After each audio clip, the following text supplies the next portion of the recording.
Sustaining as a tank. This is going to be, like I said, this is going to be my updated version of how to sustain as a tank. January 2022 as it is right now. The absolute biggest problem for tanks is sustain. It's not resistances. It's not... there's literally nothing else. Like, not having enough healing is not an issue. Sustain is the problem. Whether it's Magicka sustain, whether it's stamina sustain. If you've got sustain, then you've got no problem. So, newer tanks often have the wrong kind of idea. And so, for example, a lot of new tanks will see a build with Leech in Plate and think that that's good because it's giving loads and loads of healing, and that is what you need to be able to survive. When actually, even if you're using a gear set like Leech in Plate, there's still a good chance you're going to die, because the biggest problem typically for new players is sustain. If you don't have any sustain, if you don't have any resources, you die. Whether you're wearing Leech in Plate, whether you're wearing a healing set or not, you're going to still die. So the biggest thing for tanks to survive is to have enough sustain. So we're going to go over all the little things you need to know about how you're going to sustain as a tank. And hopefully you're going to learn something today to be able to get through any issues you've previously had. Most of the deaths that I've seen, when I look at logs, when I look at videos of people tanking and the tank dies, when you actually go and really delve into those little details, the majority of the time the issue is either human error or a lack of sustain. It's not the fact that there's not enough healing. In fact, there's too much healing in ESO, if we actually look at it. Most healing that is done in the game is overhealing. So people are healing people that have got already full health, so they overheal. When you heal the tanks get overhealed a tremendous amount. So in a lot of situations you are overhealed. If you're using a gear set like Leech in Plate, I think it usually pulls something like an 85% overheal. So you're only actually benefiting from 15% healing from a gear set like that. Sometimes even less. If you're in an ad pull and you're just hitting everything and you've got all this healing coming in, it's not doing anything if you're at full health. So that's where gear sets like that start to be diminished. And you should start to think about sustain rather than self-healing. If you're able to sustain, you should never need things like self-healing gear. You should never need to boost those kinds of things, because even if you've got a bad healer or no healer, if you've got good sustain, you can keep yourself alive. That's the truth of it. Once you can balance your sustain, you can work on improving other areas of tanking, such as debuffing enemies and buffing your group and things like that. So the first focus as a tank should be learning how to sustain. So when you can keep aggro of enemies and you can sustain, then you'll die less, and then you can start to think, right, okay, how can I improve the situation for my group? I'm comfortable now at sustaining, I'm surviving, I'm keeping aggro of enemies. Now I need to figure out how I can provide some additional benefits to the group. But the biggest focus that you need to have, especially if you're a beginner player out there, you need to worry only about taunting and sustaining as your main priority to begin with. Now that is a really important lesson, because a lot of people think that I only like to promote all this buff and debuff kind of stuff, and I do, because I do believe that tanking should be done in a certain way, from my opinion. But when you're a new player, the priority obviously isn't to buff and debuff. It is obviously to survive, sustain, and keep aggro of enemies. So how do we sustain on a tank? Well, there are a number of methods. Heavy attacking is the biggest thing for sustain. Blocking less. Like I said, that's easy for me to say that. Like, just block less and you'll have better sustain, because obviously I know mechanics of most fights. So I don't have to worry about things like that. But obviously I appreciate that there are players out there that are not going to know all the mechanics. But just really looking at a fight, you can actually figure out that you can block less. There are ways to block less in a lot of situations, meaning you're going to have more sustain. Block cost is a big thing. Like, what sort of block cost do you need to go for? How do you balance your block cost with your other resources and stats? How do you deal with block cost? Not overcasting is a method of sustain. Many people cast skills too often, and that creates a big problem in terms of your sustain. And then using things like potions and synergies, Magicka Recovery, other assistances we're going to look at, the gear, traits and enchants, champion points, skills and passives, and things like tank race. So we're going to look at all of these things. So here we go. So number one, heavy attacking. So the famous saying in how and when to heavy attack. I've said this, I've been saying this for the last year or so. Heavy attacking is vitally important for generating resources. If you don't heavy attack ever, you're never going to be able to sustain. You have to time your heavy attacks, and the way that you figure out how to do that is by heavy after a heavy. When a boss is about to heavy attack you, you block the heavy attack. As soon as the heavy attack is over, you return a heavy attack back to the boss. When a heavy mechanic is happening, you deal with the mechanic, you return it with a heavy attack. It's heavy after a heavy. That is how we do it. We just heavy attack after a heavy attack, and we manage to get through that. Absolutely no problem. And you need to use heavy attacks as often as physically possible. So you shouldn't just be waiting until you're out of resources. You don't leave it to the point where you've got no stamina and now you're going to heavy attack. It's something you need to consciously be thinking about the whole fight. So yeah, you do need to keep skills active. You do need to keep your taunt active. You might need to keep your heroic slash active. You're going to need to press Igneous Shield. You're going to need to put down your elemental blockade. However, you do need to think, if your skills are all running and active, then you don't need to recast taunt after 5 seconds. There's no point in doing that. But you might have time then to do a heavy attack. So you kind of just need to think about bringing in this heavy after a heavy concept into your thought process when tanking. Now, you don't want to take risks. You've got to really time those heavy attacks. Any risks that you take are obviously going to cause you to die. So this is a human error situation where you've got your block dropped, you get heavy attacked, you're dead. So you have to think about when you're timing these heavy attacks, heavy after a heavy. In terms of like beginner tanks, if you're a very, very, very new player, you could use the Shield Wall Ultimate that auto blocks for you and then swing in 3 heavy attacks. So if you're an absolute beginner, like brand new to tanking, then doing something like Shield Wall Ult as like a safety net for when you're absolutely struggling for resources, you can press that and you can heavy attack 3 times within the timing of the ultimate, and then you recast your block for when it ends, and then you're going to be fine. So that is like a little thing for newer players, but typically heavy attacking is super important. I'm going to show you a couple of examples. Heavy after a heavy. Here we go. Here's an example of heavy after a heavy. So the boss is going to do the Dragon Breath. We do a 1, 2, we do a roll dodge. And then as we come back in, look, so the mechanic has ended. Now the boss is doing nothing, look. So I come in, heavy attack. And that is how I deal with it. So I do a dodge roll, I come back in, and a heavy attack. And then this one. So that was a mechanic, and then this is like a heavy attack. So when the boss comes in for the heavy attack with this one, here we go. So heavy attack comes, I roll dodge it, and I instantly come in and return it with a heavy attack. So the boss hitbox on this fight in particular is really big.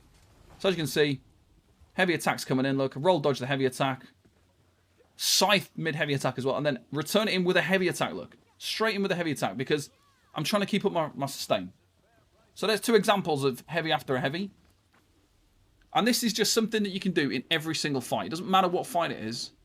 You'll see me do this quite often. If you watch my streams, if you watch my videos, if you watch my runs that I've done in the past, you just walk in and swing in a heavy attack. And it's the most easy thing to do. Just always remember, every single fight that you're in, heavy after a heavy. Do not wait until you've run out of resources to start doing it. Do it straight away. Do it every fight. Just do it and remember that saying, and you will have no problem with sustain. It doesn't matter what class you're on. So blocking less. Blocking is not required 100% of the time. That is a fact. And especially in dungeons. I think one of the big problems I notice is that people go into a dungeon and they go into like an ad pull and they're just blocking and blocking and blocking and blocking. I ran a few dungeons the other day and I actually did like a talk over what I was doing as I was doing it through a dungeon. And one of the big things that I noticed was the amount of time that I spent not blocking. So especially for like non-DLC dungeons, there is such like a small amount of blocking required. This is like a legitimate thing that you do need to think about for tanking. Blocking less, it's a thing. And it sounds silly, but if you just permanently block, you are going to have a lot of trouble to sustain. It is a fact. If you block in a lot and you're not heavy attacking, it's going to be a problem. So blocking less is more of an option nowadays because of the champion points and skills. So if you think about things like Revealing Flare gives us major protection, reducing our damage by 10%. If you can get maxed out resistances, 33,000 resistances, the more defense that you have on your character, the less damage you're going to take while not blocking. So obviously, any kind of champion point that reduces damage while not blocking. So we're not talking about while blocking. So Brace and Anchor is block mitigation. So that's not going to help you. But resistances are going to reduce your unblocked damage. Buffs like I say, major and minor protection are going to reduce the damage you take while not blocking. Major and minor maim to the enemy are going to reduce the damage that you take when they hit you. So this, like, not blocking as much is an option if you are providing those things. And especially for, like, ad pulls in dungeons. When you go in, if you're using the Void Bash set, you apply major maim to enemies. So, obviously when you go into an ad pull, you've already got 10% reduced damage from the enemies. If you were using major protection, if you were using Revealing Flare on your front bar, that'd also be reducing that damage by another 10%. So, you got to have that there. Like I say, higher resistances and damage reduction buffs are going to reduce that unblocked damage. And that's what's important if you are going to block less. You do need to have a situation where you might need high resistances. I talk a lot in the past. I've spoken a lot about how you don't need to have 33k resistances. And it's true. When you're blocking damage, you can get away with 25k resistances, maybe even less. For pretty much all trials and dungeons in the game, you don't need maxed out resistances. The only time they become more useful is when you start to block less. Then having more resistances is valuable because you haven't got block mitigation to reduce that damage. So you're relying on resistances, you're relying on buffs to reduce that damage. So many fights you can just block heavy attacks and mechanics. You'll see me, like I said, the other day I did a dungeon. What you're looking for is when a boss is heavy attacking, you can either see the animation. So when they're swinging their weapon back, or they've got the weapon over their head, or they've got the white lines that are coming out of the head, or kind of, it's like a really quite a clear visual effect. A lot of console players will kind of know these things already, because on console you are required to pay more attention than you are on PC, because PC obviously have add-ons, and there's a number of add-ons that will provide you with pop-ups on the screen telling you when to block, such as codes, combat alerts, and things like that. So there are add-ons there to help you to figure out when to block, but they don't give you like a block notification for everything, so you can't rely on them fully. You need to get used to looking at an add-on, looking at your screen, seeing the lines of the boss, seeing the animation of the boss where they're swinging a weapon, and just look at blocking those. And that is a great thing to do, especially in a lot of the older dungeons and a lot of the older trials. You don't need to block. If you go into Ethereum Archive, you don't need to block, even on Vet. The only thing you need to block is the last boss. You can go through that entire trial without blocking until you get to the axes on the last boss. So you do need to kind of play around with this a little bit. You might make mistakes. You might die sometimes, but it's good to start practicing blocking less. The number one resource drain for tanks, new tanks, is blocking too much. And you just stand there perma-blocking, hoping something's going to happen. And unfortunately, you are not going to get enough resource return to be able to survive just permanently blocking 100% of a fight. If you're in a progression group and you are blocking like a 15-20 minute boss fight because your group are brand new, the damage is low, the buffs are not there, the debuffs are not there, no one's casting their ults, if you're in those kind of groups and you're tanking a 20-30 minute fight, then obviously it's going to be a huge problem if you're perma-blocking the whole time. It's not going to work. You're not going to be able to do it. So you have got to do that. And this is very important on classes such as the Necro. The Necro is one of the most difficult to play in terms of sustain, in terms of they have nothing. They have no real skills that bring back resources like you do on the Dragon Knight or the Sorcerer, on the Warden. They've all got skills that are going to bring back resources. The Necro doesn't. So you are going to have a rough time if you are permanently blocking, you're trying to play a Necro tank, for example. Block cost. So you do need to get your block cost as low as possible at beginner level. I've seen a lot of conflicting pieces of information kicking around recently, where there are people advertising the use of things like reinforced gear, well-fitted gear, infused gear, and that's fine, but it's not going to work very well for newer players. Like, the majority of the player base of ESO, from the tank perspective, are progressive newer players that are still learning how to tank. They're still learning how to deal with the mechanics. They're still learning the mechanics. They're learning all of these things. They haven't quite got to grips with it yet. So unfortunately, using any other trait apart from sturdy and having like a block cost of over 1,000 just isn't going to work. You have to get that block cost as low as possible.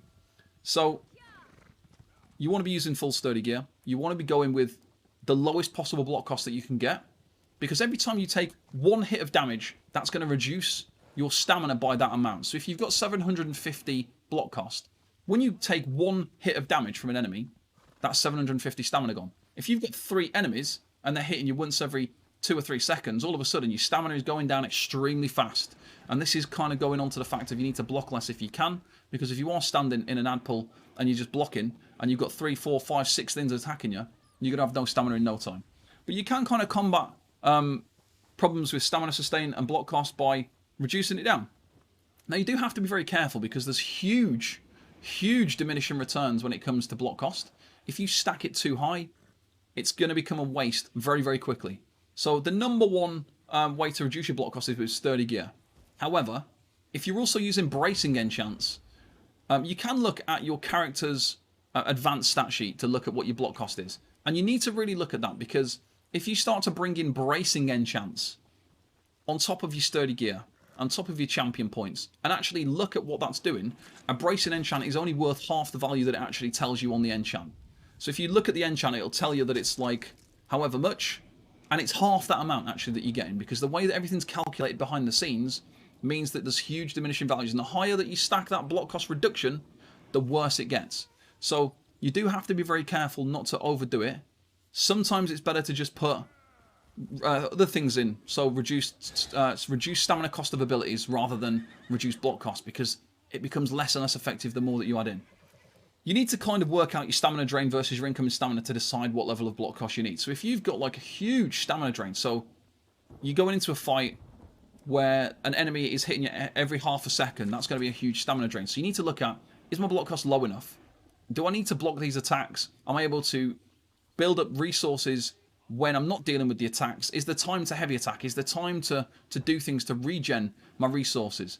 So yeah, you do need to look at sturdy, bracing, look at your passives, your CP. You can use defensive posture to reduce your block cost as well. But yeah, sturdy gear is the number one way to reduce your block cost. Okay, overcasting. So overcasting skills is a big problem. So overcasting is a huge problem. It's a huge problem for a lot of people. Let's have a look. So aside from blocking, too much overcasting of skills is like the next biggest issue that people have. So like like people suffer with sustain because they block too much, or they permanently block. They don't heavy attack, and then they overcast their skills. So if you've got like a couple of skills on your bar, let's say you're using your PS armor, your heroic slash, maybe you've got caltrops, maybe you're using vigor for a heal. Do you know what I mean? If you're casting those skills too often, then obviously you're going to have serious issues. Casting skills often is good. Like, you want to be casting as much as you can. You want to be refreshing your skills as often as you can. You want to be refreshing them on cooldown though, not before they expire. So you need to kind of be able to figure out which things you need to cast and which things can be left alone. Things like PS armor and heroic slash only need to be cast on cooldown. Like if you're spamming heroic slash, it's not really doing anything, because you get a buff from heroic slash, minor heroism. That's got a duration attached to it. So you just let the skill run until it's finished, and then you recast it again. When it comes to PS armor, that's got a duration, a 15-second duration, and you wait until it until it's at its last second to recast it. So not overcasting taunt is beneficial generally to prevent over taunting. So that is just a general thing. You should not recast taunt on the same enemy sooner than once every 13 seconds. If you're casting your taunt every 5, 6, 7 seconds or something like that, you've got a problem with sustain because you're using way too much stamina. And 2, you could reach an issue where you're going to have over taunt problems if like another tank taunts your boss for whatever reason. Maybe it's a switch mechanic, maybe it's accidental. Things like that can happen. If that happens and you're spamming taunt, then obviously you're going to have a real big issue, because you're going to keep suffering with these over taunting problems where you can't get the boss back. So you should never be taunting more than like once every 13, 14 seconds is the best, is the pinnacle time to retaunt. If you're taunting anything under 12 seconds, you are creating this thing called taunt counter, which can lead to over taunt. if there is any conflict of taunts with another person. So it is safer to just not do it, and it's saving your resources by not spamming it as well. So you don't want to be casting it too much. You need to make sure you turn on the in-game skill timers. So we now have this. It doesn't matter if you're on console or PC. There's add-ons that do the same thing. We've got the in-game built-in skill time trackers. So you can cast skills and you can see when they're going to expire. So you don't need to recast stuff too early because you can see a timer on your screen that tells you when it's expired and when it's not. Try and recast things as they're about to expire with 1 second left, or when they fully expire if there's a benefit to doing that. But like, you don't need to put your blockade down every 6 seconds. You need to just wait out the duration because there's no benefit to you by recasting it early. You're just wasting resources. So overcasting is a big problem. Try to minimize that. Just use it when you need it. Use those skills when you need them. And that's going to really, really help you as well. Okay, potions. You should always be using potions of some kind. You should have potions available on your character at all times. Potions provide a number of benefits. So mainly, as a tank, you'll use tri-stat potions. And with tri-stat potions, they're going to provide you with all three resources plus all 3 recoveries. So it's good to use them. Now, even as a beginner tank, if you don't have any like tri-stat potions, log in every day for your daily rewards. You'll get the crown restoration potions. Even if you're just using looted stamina potions, it's better than using nothing at all. Do you know what I mean? So just make sure you're always using some kind of potion. Using no potions ever is not good. I remember when I first started playing, I didn't realise the benefit of alchemy or potion usage for a very long time because it just wasn't in my nature to do that from previous like Elder Scrolls games, so I just didn't do it. And then when I realised the value of actually using a potion, it was a big game changer for me in that kind of way. So even if you are using looted potions, you make sure you're using something. Typically stamina potions if you are using looted potions, but log in every day for your daily rewards. And tanks get crown restoration potions literally every week. I think we get something like 375 potions a month. So it's worth logging in even just to collect those, because it means that you've got no expense for potions and you've got tri-stat potions available at all times as a tank. So make sure you log in for those. There's 2 ways to play it with a potion. You can use a potion on cooldown, where the problem with doing that is if you're at full resources and you use a potion, then you're not getting the benefit of the resources, but you are getting the recovery benefits. Now, I prefer to do it based on mechanics or situational things. So I use a potion when I'm low on resources and I know I'm not going to have time to build them back, or my ultimate's nowhere near ready to go, or things like if I take a really big heavy attack, I'll use the potion as like a reaction to that situation. So I like to use them in a reactionary way to deal with situations, but it is fine also to just use them on cooldown if you want the recovery benefits. If you're like an Argonian tank, you're going to want to use potions as much as possible, so using up a bit more resources is also not a bad thing. Like using up some resources to get the full benefit of your potion passive on an Argonian is also a good idea. So there's lots of different ways to play it with potions, but you should always be using some kind of potion at least. Okay, Synergies. Synergies is a big thing, which isn't like tanks. I forget to use Synergies as much nowadays because of Alkosh. So because we've lost Alkosh as a tank set, there's less value to Synergies, and I've noticed there's a lot less group Synergies nowadays. At one point, people would be running certain skills because it had a synergy. Like a sorcerer would use the conduit, would use liquid lightning for the conduit synergy for the tank for Alkosh. Nowadays, because that skill isn't good enough, it's no longer used because we were only using it for the synergy. So now we have lost a number of synergies in like group content because those skills aren't quite good enough, and we were only using them to maintain Alkosh uptimes. But yeah, tanks are always in a great position for synergies anyway. The synergies that you're going to see quite often: orbs, shards, blood altars, things like that. Maybe like a bone shield. Sometimes you'll get the graveyard synergy from the necro. So there are still some synergies there, and there are a lot of benefits to using synergies. So if you use an orb, you're going to get resources back. You need to time the synergy use if you can, though. Like, don't just spam synergies all the time. Like, time them for when you actually need resources. So if you use an orb synergy and you've got full stamina and full magicka, there's no benefit.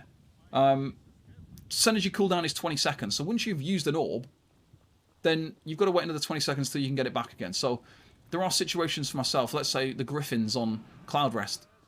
I like to roll dodge every single light attack in that fight to avoid getting the bleed. But like the way that I'm able to sustain doing that is I have to time when I use a Synergy. So I have to like roll dodge a few times, I use a Synergy, then I know I've got 20 seconds to wait, but I'm going to burn through some resources, I'm going to cast some skills, I'm going to do a heavy attack, and then the Synergy cooldown is going to end, I'm going to get that orb again quickly that I can use, and I'm going to be able to benefit from that. Another reason that you want to use Synergies as much as you can is the Undaunted skills and passives. So the Undaunted command just there, when you activate an ally Synergy, it restores 4% of your max health, max stamina, and max magicka. So the more max stats that you've got, the more benefit you're going to get from the Undaunted command, the more resources you'll get back. So it's good to have nice resource pools so that you get more stats back. So if you're sitting there with like 45k health, 35k stamina, 25k magicka, you're going to get a ton of resources back every time you use the Synergy. So it's worth thinking about that as well. If you do build up your max stats, when you do use any Synergy, you're going to get 4% back from that particular passive. So Synergies are an important part of it. There are some fights where you will need to communicate to your group about sending Synergies across, especially orbs. Things that come to mind include Sunspire, when the tank is off to the side with the dragon and the group are stacked on the opposite side, and the group are looking forward at the dragon and doing the damage towards the dragon, which means there's no orb Synergy going across to the tank. So you have to physically remind the group, look, you need to stand diagonally, or somebody needs to stand diagonally and make sure we're sending stuff across, or there's somebody putting a shard there for the tank or something to help a little bit with the sustain. You do have to think of those little things as well. Magicka Recovery. So Magicka Recovery is very important. Now, most people only think that stamina is the most important thing in a way, because you block with stamina and you taunt stamina, and there's like a couple of stamina skills that you use, and most tanks will struggle with stamina sustain.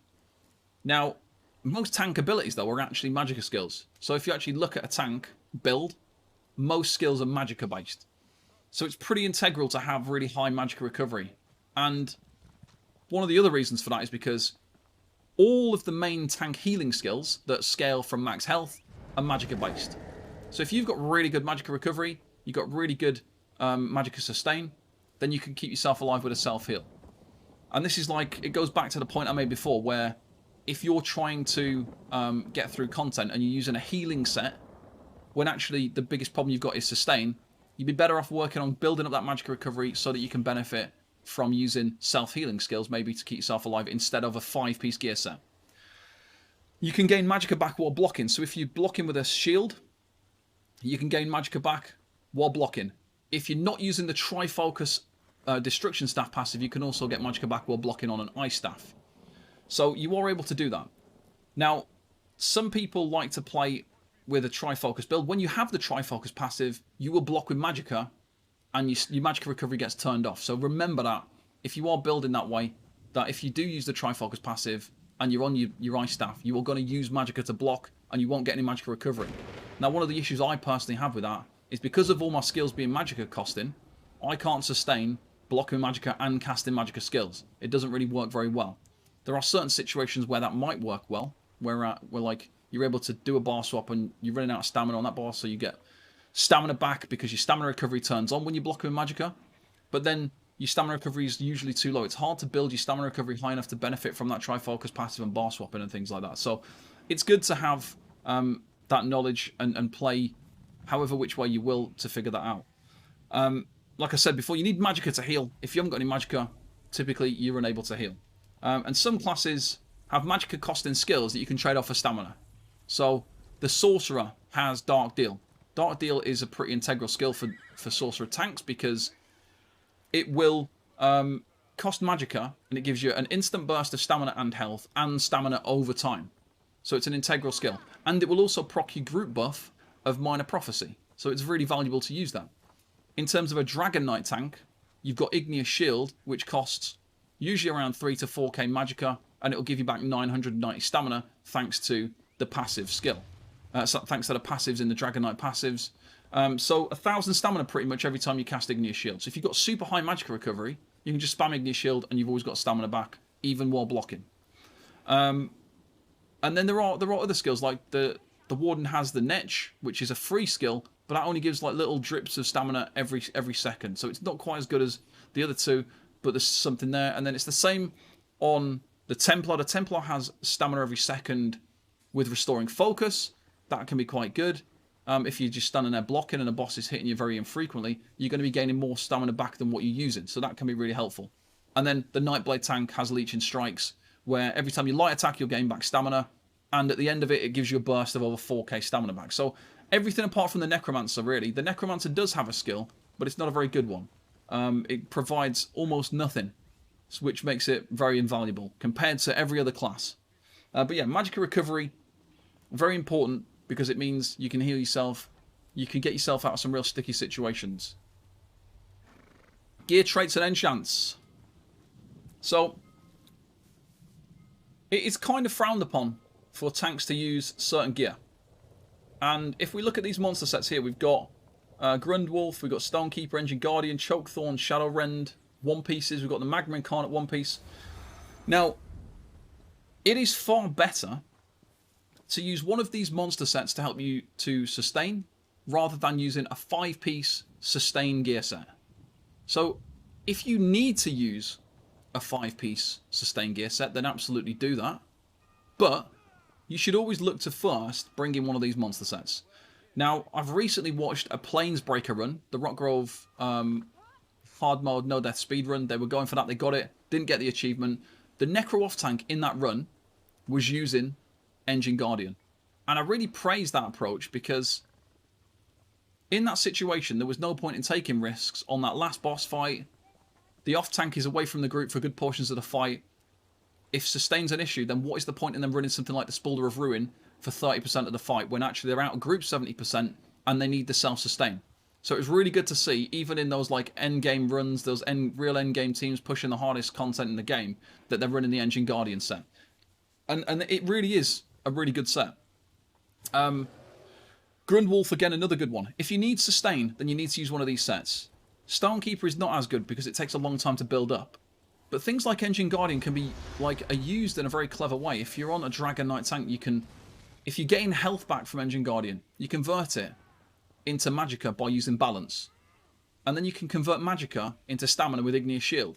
So like, if you're using that combination of things, obviously the Engine Guardian is extremely valuable. And you should always make sure when you use an Engine Guardian, if it's giving you Magicka, make sure you spam in some kind of Magicka skill at that point in time so that you're not wasting the Magicka that you're getting. If your stamina's full and you've got the stamina coming in from Engine Guardian, do something to use some stamina, like cast your taunt at that moment, cast your heroic slash, refresh your skills that cost that resource then, so that you don't reach the full. You don't want to be gaining stuff when your bars are full. So just use those if you need to. There is nothing wrong with dropping Enkratis to use Engine Guardian if you need it. Enkratis provides quite a small buff in reality. It is like a 1% or less DPS increase. So by using the Engine Guardian and you not dying and you able to sustain and you're able to keep up your buffs and your debuffs and your skills, that's probably more valuable than giving a 0.5 to 1% DPS increase. So you do have to think about these things. Wearing a sustain set if you need it is absolutely fine, especially on the monster set because it's only 2 pieces of gear. This still means that you can run 2 5 pieces that are providing some group benefit, and that's much more beneficial to do that than obviously using a 5-piece of gear. There are also mythic items that you can use. The Death Dealer's Fate is one of my favourites. That's going to boost your max stats really high.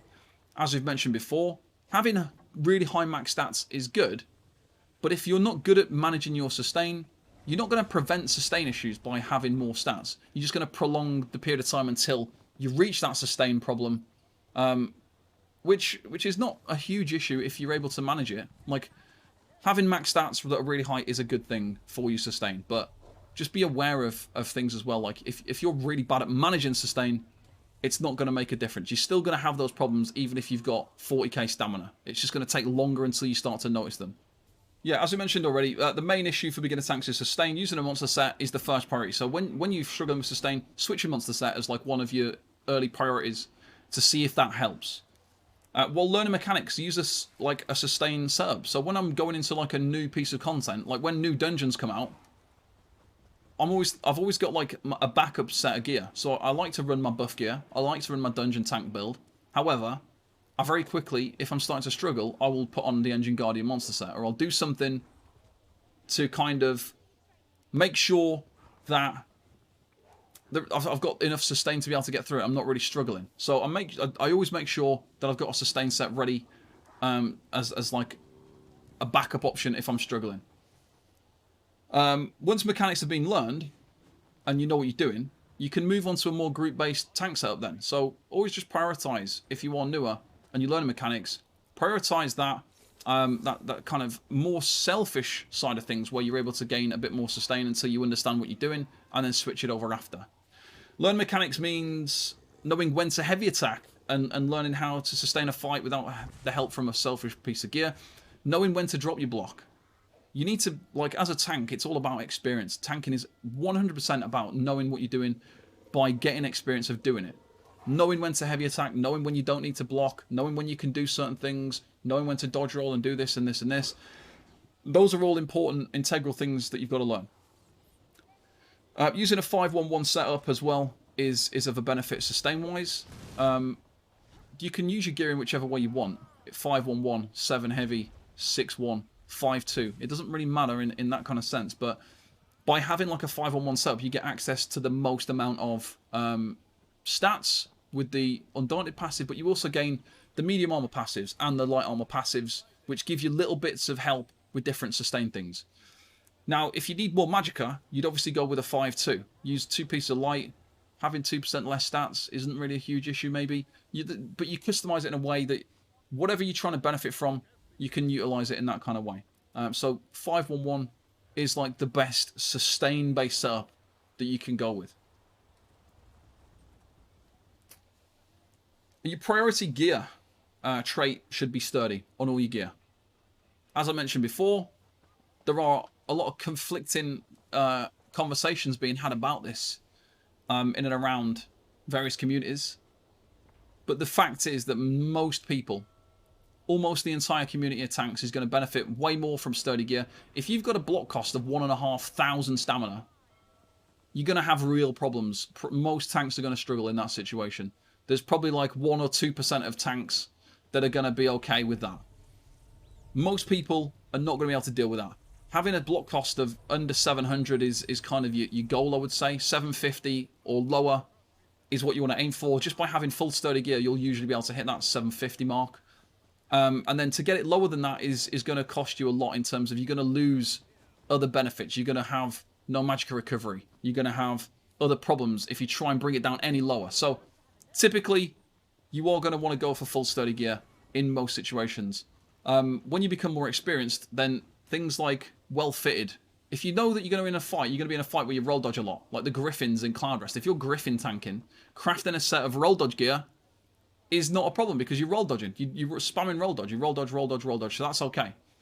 So yeah, like those things are acceptable, but you need to know the situation and how you're going to deal with those. So yeah, and like I said before, using reinforced gear, there's nothing wrong with doing that if you're going to like not be blocking for 80% of the fight. But like if you're blocking, if you block more than sort of probably 30-40% of a fight, then you absolutely need sturdy gear. Absolutely. Because it's just going to be impossible to sustain blocking with a 1,200, 1,500 block cost. Your stamina needs to be higher than your Magicka, generally, so that you regain stamina while blocking when you use like an orb. So you do want to use orb synergy on cooldown as much as you can, and you want to make sure that your stamina is higher than your Magicka, because you always want to get stamina back. There's never really any situations where getting Magicka back is more beneficial for your general tank. And max stats, like your Magicka and stamina max stats is important, but it's how quickly you can recover your lost resources that's the most important thing. Having more stats just slows down the sustain problems, but it doesn't prevent them. So they are going to still be there. They are going to come through eventually. You need to just figure out how you're going to get those resources back to be able to benefit from that. But having really high max stats is of benefit to tanks anyway. Having a lot of stamina, a lot of health, a lot of Magicka, all 3 resources as high as you can get them is your priority. Okay, in terms of things like jewelry traits, Infused is typically the best for sustain across the board. So Infused with Magicka Recovery. As we mentioned, Magicka Recovery is really good. And so that's one thing. Harmony does provide more resources from orbs and shards. So like 1, 3, 8, 6 more Magicka and stamina each Harmony piece. but it's only every 20 seconds. So you could be losing like thousands of Magicka from not using infused Magicka Recovery, and then you decide that you're going to use Harmony instead. So I've seen conversations about Harmony Jewelry. Harmony Jewelry is only useful once every 20 seconds. Infused Magicka Recovery is useful 100% of the fight. Every 2 seconds, your Magicka Recovery is ticking, and you're getting a benefit from that by having that there. So those are things that you have to think about when you are setting up your jewelry. But like I say, infused is typically the best, because if you're using infused Magicka Recovery, infused stamina cost reduction, infused bracing, things like that, those are all going to provide you with the most benefit to your sustain. So you have to really consider using those if sustain is an issue for you. You could use bracing enchants, but unfortunately, as I mentioned already, there's huge diminishing returns from using too much block cost reduction. So using bracing on your jewelry isn't really that valuable. If you absolutely had to, you could use 1 infused bracing as like a limit. I wouldn't ever use more than 1 though, because it's just so ineffective to do so. You're going to lose so much other stats or recoveries and things, it wouldn't be worth it. But yeah, so infused, reduced feat cost, reduced prismatic cost can be nice as well. And potion cooldown is your other option. But again, it's similar to the Harmony thing. If you use Harmony Jewelry, it's useful once every 20 seconds. If you use infused potion cooldown jewelry, it's only useful once every every 21 seconds, which is okay, but it's also very expensive and not good for like the general use, because if you're not able to afford like tons and tons of potions, how are you going to be able to do it? How are you going to be able to keep using a potion every 21 seconds? You've got to. If you use infused potion cooldown jewelry, you've got to be using potions on cooldown, or else what's the point in having that set up? Do you know what I mean? So it is great for sustain to have infused potion cooldown, but if you are not using potions on cooldown and things like that, then it's not really that useful. Another jewelry trait that can be useful is Triune. I personally like Triune, but like I do think infused is better for your general sustain, because it's reducing the cost of things, or it's giving you a lot of stuff. When it comes to Triune, that's increasing your max stats, and like I say, having really high max stats is very, very beneficial. But it doesn't mean this isn't going. But having Triune jewelry isn't going to stop you from having sustain issues. You're still going to have those same problems. They're just going to be prolonged. So Triune is a good option for jewelry, giving you those huge max stats, but it's not going to be preventing sustain issues, if you know what I mean. Weapon traits. Infused is the best one for sustain generally. Unless you're a Dragon Knight, then charged weapon with a poison glyph is best for the DK because of the combustion passive. Every time you poison the enemy, you're going to get 1,000 stamina back. So that's the best one for a Dragon Knight, but purely for sustain purposes, there are no real must-haves for the one-hander. Your one-handed weapon and enchant, there isn't really anything that's extremely valuable. Like on your back bar, Infused Crusher is vitally valuable, extremely valuable. When it comes to your front bar weapon, there isn't really anything that's that valuable. So you can use Infused, like Absorb Stamina.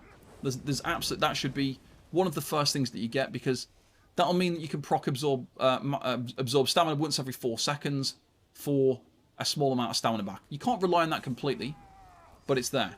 And if you can also combine that with your cutting defense CP, so when you take damage and you're just standing there on your front bar, when you take a hit from the boss, it's just going to keep proccing your weapon enchant on cooldown. So you don't even have to be casting a skill.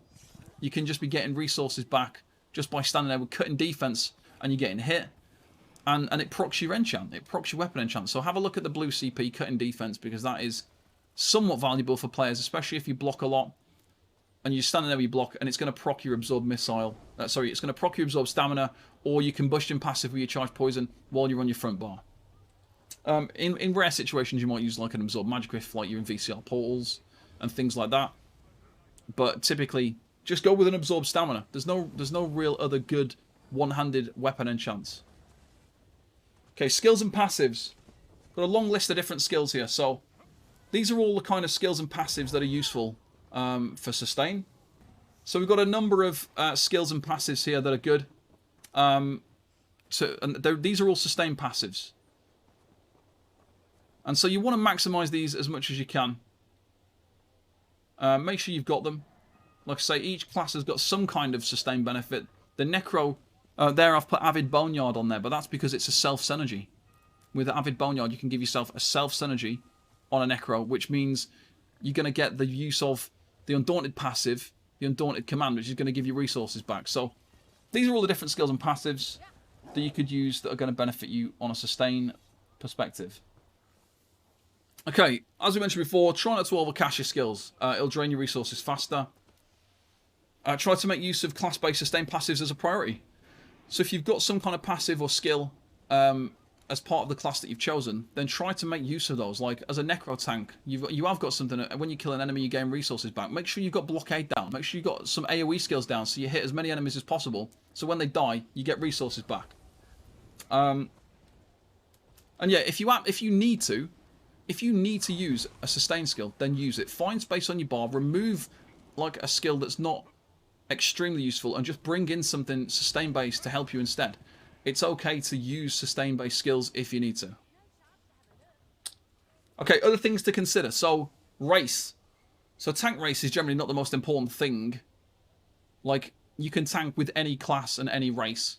However, it makes a huge difference to newer players especially. So Imperial, Redguard and Argonian are the main sustain based races. Imperial reduces the cost of skill casts by 6%. That's only useful for more experienced players if you're casting a lot of skills. If you don't cast any skills, then obviously it's not that good. It does reduce the cost. That 6% does reduce the cost of your block and your dodge roll and literally everything. So it does have its benefits. But for most people, I do think you would be better off with a Redguard. The Redguard, as long as you've got your blockade on the ground, you're going to be getting 12k stamina back per minute. And you're also going to be getting reduced cost of stamina abilities. So the Redguard typically is probably the best beginner-friendly race to choose from. Then you have got the Argonian. The Argonian's got a really good sustain passive as well with the potion passive, but that requires you to use a potion. And you don't get anywhere near the same value of resources back as the Redguard does. However, you do get all 3 resources, whereas the Redguard is just stamina. So for beginner players, I do think you want to go with a sustain race. It's really important as a new player. Redguard would be the #1 for new players. Then probably Imperial. Argonian is okay. But Argonian, like I say, the Argonians are fine if you don't use potions on cooldown. If you're not making use of that potion passive, then what's the point of being an Argonian? You might as well have been something else. You know what I mean? So you do have to think about what are you going to do. As a new player, do you think new players are using potions on cooldown? Probably not. Very unlikely. So they're not getting the benefit of the passive. So it is better to just go with something that's more reliable, like the Redguard. And then your champion points. Other things to consider: champion points. Red CP has many sustained benefits. It's literally filled with passive-based champion points that are going to benefit you with your sustain. So you have to get those as soon as you can. So with your red CP, there's just so many things. So in terms of sustain, you've got a free break free with Slippery. You've got a free dodge roll every 30 seconds with Expert Evasion. Reduced cost of dodge roll with Tumbling, and reduced cost of break free with Defiance. Like, these are things that you need to have. Reduced cost of sprint. Tanks are sprinting quite often. You need to try and pick all these up as soon as you can. The reduced block cost is not really... It says it reduces your block cost by 40. It's actually 18 if you're running full sturdy. Reduced cost of bash and things like that. So you want to pick up all these reduced cost champion points as like quite a big priority, so that you have better sustain. There are also some sustain-based champion points. So we've got sustain by suffering, 150 more Magicka health and stamina recovery. We're only really going to benefit from the Magicka recovery here, typically. But it is good to have this because you will be able to get a negative effect applied to you from most situations. If you want something more reliable, you have got rejuvenation, but this is only 90 recovery. But you have got those there. So yeah, you have to really think about your situation. Refreshing Stride is another good one. While sprinting, you gain 100 health and Magicka recovery per stage. There are situations where you're sprinting a lot in a certain situation, you're going to get 500 recovery from doing so. But typically, I mean, it's only working while sprinting, so you have to make sure you are in a situation where you're sprinting. But when you are doing that, it's really good. And as I mentioned before with the blue champion points, you have got cut-in defense. So you deal magic damage whenever an attacker hits you with a direct damage attack within 7 meters, and it procs your weapon enchant. So, and there's no cooldown. So every single time you take damage from an enemy with a direct damage attack within 7 meters, this is going to have the chance to proc your weapon enchant as long as it's off cooldown. So if you're standing there holding block and you're on your front bar, and you've got an infused absorb stamina enchant, and you're just standing there holding block, it's going to proc on cooldown if you're getting hit with direct damage attacks by enemies. Like, if you then combine things like Igneous Shield, Engine Guardian, a charged Poison Glyph on a Dragon Knight, all of these things are going to be proccing away, and you're going to have amazing sustain. Have we got any questions regarding any of this? So that's kind of the end of the guide, the presentation. I'm going to take some questions, leave those in the chat, and then I just want to kind of, if you've got any questions, we'll read those in a second. So my final comments, like, sustain is of vital importance for tanks. It's one of the #1 killers. Like, if you run out of resources, you die. If you have no stamina, you're going to die because you can't block. So it's important. And it's easier on some classes more than others. Like, the Dragon Knight is obviously amazing for sustain. When you use your ultimate, you gain resources. When you cast Igneous Shield, you gain resources. When you use a charged Poison Glyph on your one-hander, you gain loads of resources. So they're really easy to play. And that's why I always say for beginners, go with a DK, go with a Red Guard, because that is going to be the easiest to play from a sustain perspective. And so it increases your survival. But yeah, there's many ways to sustain, as we talked about. Going with that Engine Guardian monster set, using the tools that we've got, heavy after a heavy. Trying not to block as much, blocking heavy attacks and big attacks. And if an enemy hits a light attack once every 5 seconds, then don't block for 4 seconds. Just drop your block until the light attack comes and then quickly block again. And there's loads of little different things you can do to try and increase your sustain. And by doing so, you are going to increase your chance to survive. So thank you for watching my presentation, everyone.